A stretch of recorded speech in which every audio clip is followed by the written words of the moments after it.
Hello everybody and welcome back to the second shelf and to a video all about Jane Austen because it's Jane Austen July. But before I get into the video, I just want to thank each and every one of you who left a comment on my last video last Sunday, the first video after more than 3 months, and the welcome back by all of you was so heartwarming and so fantastic. I was really touched, so thank you. Jane Austen July, month-long read-along or readathon, or however you want to call it, all about Jane Austen. There are 3 co-hosts. The first one, of course, Katie from Books and Things, and then Marissa from Blatantly Bookish, and Claudia from Spinster's Library. I will link the announcement video by Katie from Books and Things in the description box, and also the other channels. You can have a look because it's still early days if you want to, if you missed the Jane Austen train and still want to participate. I'm not good at readathons, I'm going to tell you. There are a couple of prompts each year. I just try to be a loose participant by making at least one video about Jane Austen in July, and by reading or rereading one of her novels, and maybe a book that has been published in around the same time or something. So yeah, I'm just not good at readathons. But what I want to do today is I want to talk about some of my favorite heroines of Jane Austen's, and I want to rank all 6 plus 1 of her novels. So one of my favorite heroines is definitely Emma. Jane Austen herself said about Emma that she will create a heroine that nobody will like but her, Jane Austen. Well, I really love her as well, but this is my least favorite book. That's why I'm holding it up, because I feel that Emma has been treated in this book really unfairly. She's a very young woman, just about 20. She has money, and she has her own opinions, and she's trying to matchmake friends or acquaintances in the village that she lives in. She's not very good at it, turns out, in the course of the book.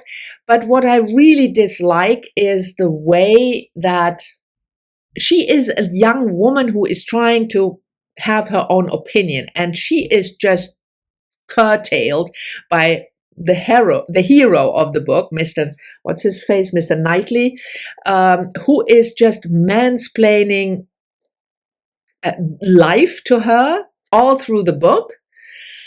And yeah, it just irks me, because she's not doing bad stuff. She's not very good at the matchmaking, but also the fact that she is, for instance, for one of her friends, she sees a man who is in social terms above her station, as they say.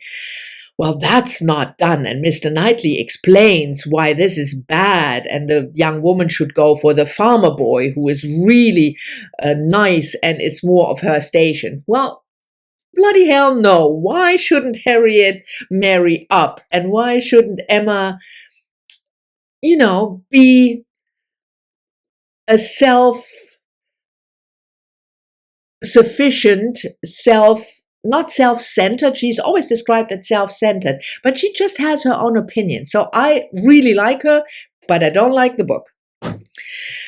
My second least favorite book is Northanger Abbey. This is the Gothic novel, Gothic twist novel, which, spoiler alert, I always find weird, because it takes more than half the book until they finally get to Northanger Abbey, where all the Gothic stuff then takes place. So the first part of the book is set in Bath, is it? Yeah, in Bath. And you have your heroine, Catherine Morland, and she is very interested in the Gothic stuff. But this novel just didn't come. I mean, the romance part was fine, but I think I expected something way darker and set actually at Northanger Abbey. But the main plot is about Catherine falling in love with the guy and the father not liking her, and he is not allowing the marriage, and how that turns out. So it's just not, I don't know. I would not recommend this book to anyone to start with when you want to start with Jane Austen. It's just not, yeah.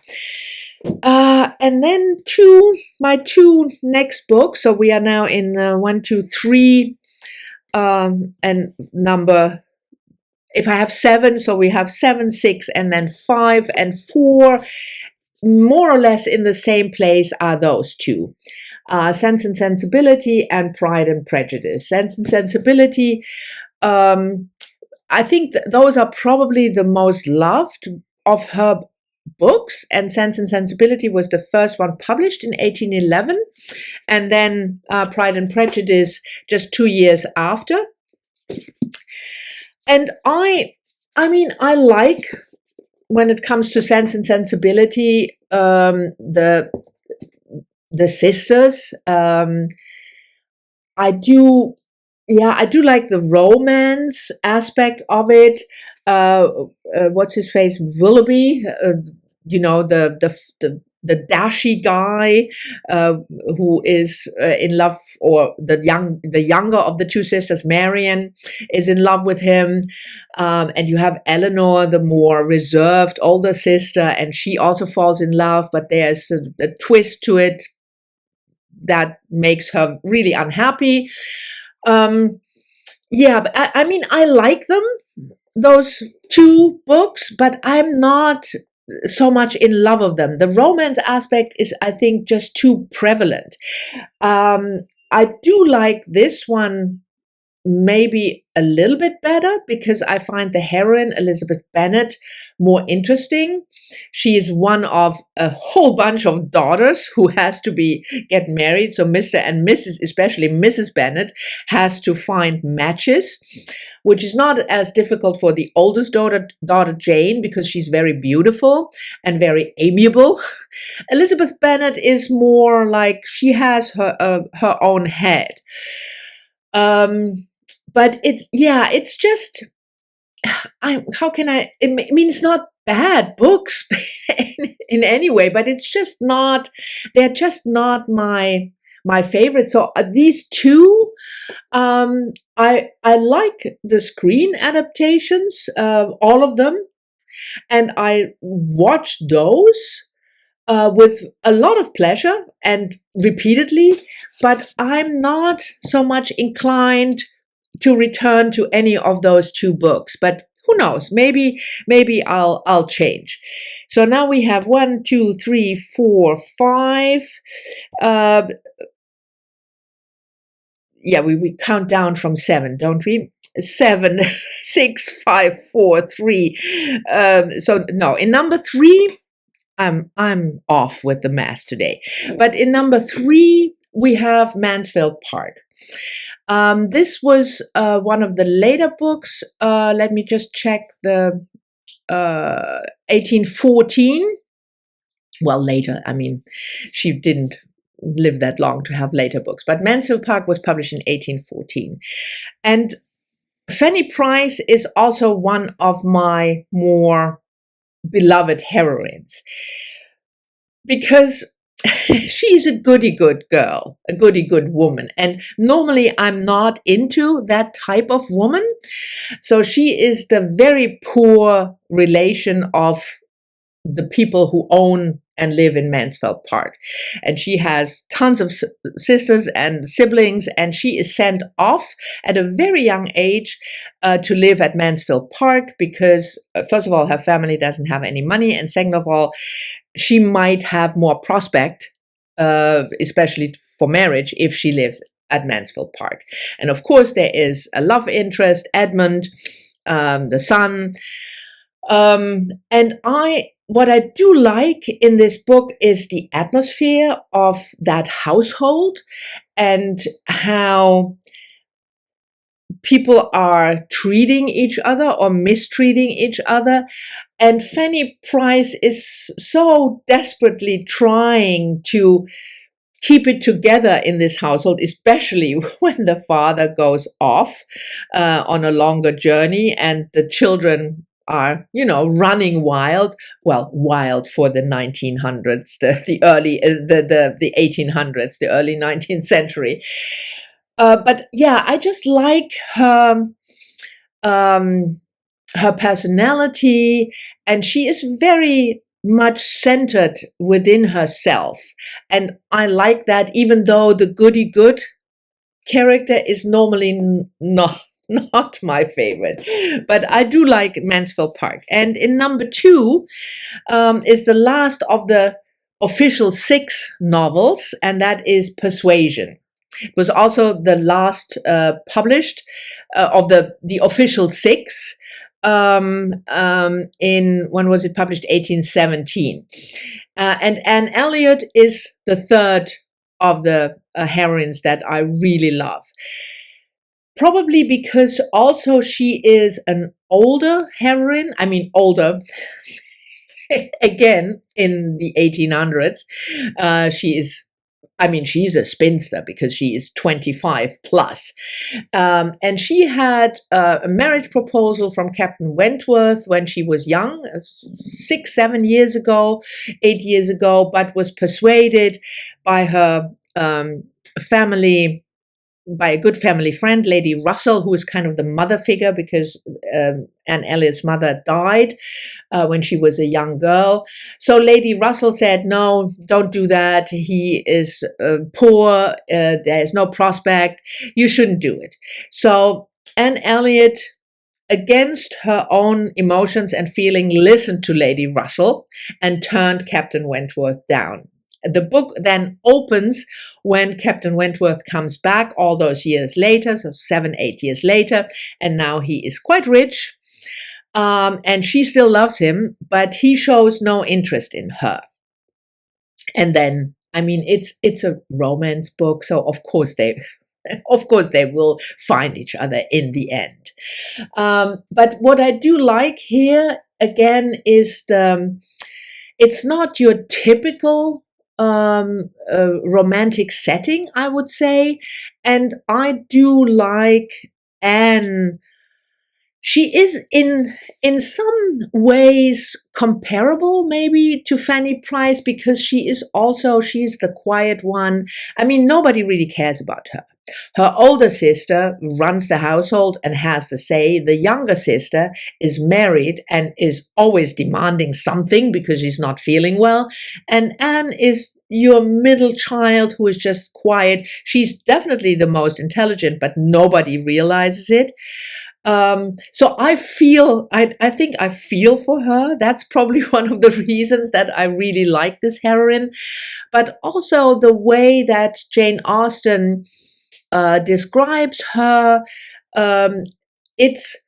She comes across as a personality. So maybe like Elizabeth Bennet, that's why I like her in the book. She does not attract people and possible marriage people, guys who would possibly marry, because she has these amazing looks. It's more her personality, definitely, even though Anne Elliot was described as really pretty when she was younger, but she lost her blossom or something now. So I do like Persuasion.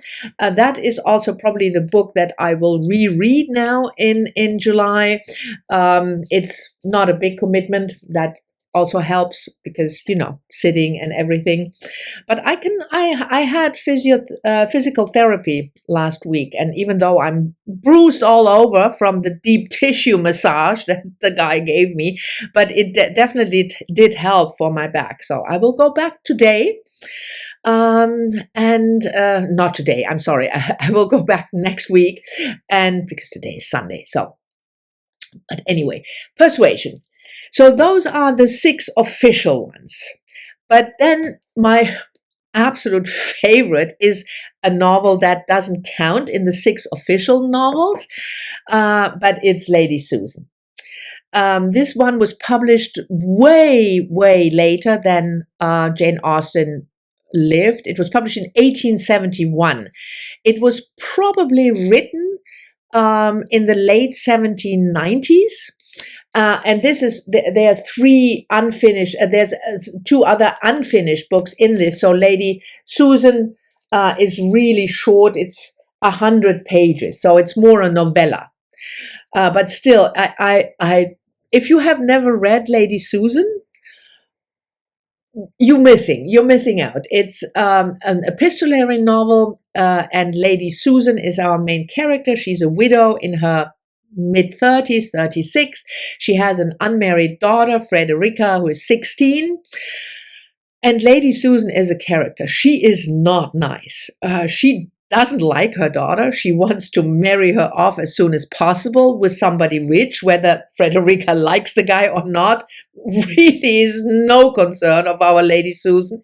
She has a good friend, I think Mrs. Johnson, if I'm not mistaken, with whom she also corresponds, and they share gossip and talk down about people. She is such an unlikable character as a person, as a mother, also as a friend, even though her friendship with Mrs. Johnson, they really like each other. But I thought it was hilarious. It was absolutely hilarious. So if you have never read, again, Lady Susan, I would highly, highly recommend it. So this is my ranking, with Emma coming in last, even though I love the heroine, and with Persuasion in the official 6 novels, with Anne Elliot in number 1, and Lady Susan as my absolute favorite if I count all 7. So I will probably, as I said, reread Persuasion. The other book that I want to reread is Mary. It's not really very, it's too grayish. Frankenstein by Mary Shelley, because this was published in 1818, and Mary Shelley could be counted a contemporary of Jane Austen, even though Mary Shelley is 20 years younger. So she was born in 20 years after Jane Austen. But this book is published the same year that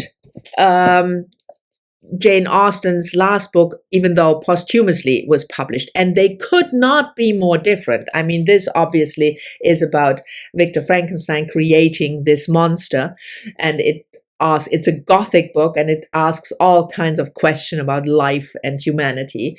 So I wanna pair those two, because it's the same time. They were both written in 1816, but they are vastly, vastly different. And the other thing that I is on my to-read list is this, and that is The Letters of Jane Austen. I bought this edition. I'm not really happy how it looks. It's one of those cheap print-on-demand things with a good cover, but the inside, I don't like this really, really white paper and the font, but I've never read any letters by Jane Austen, so this is on my TBR as well.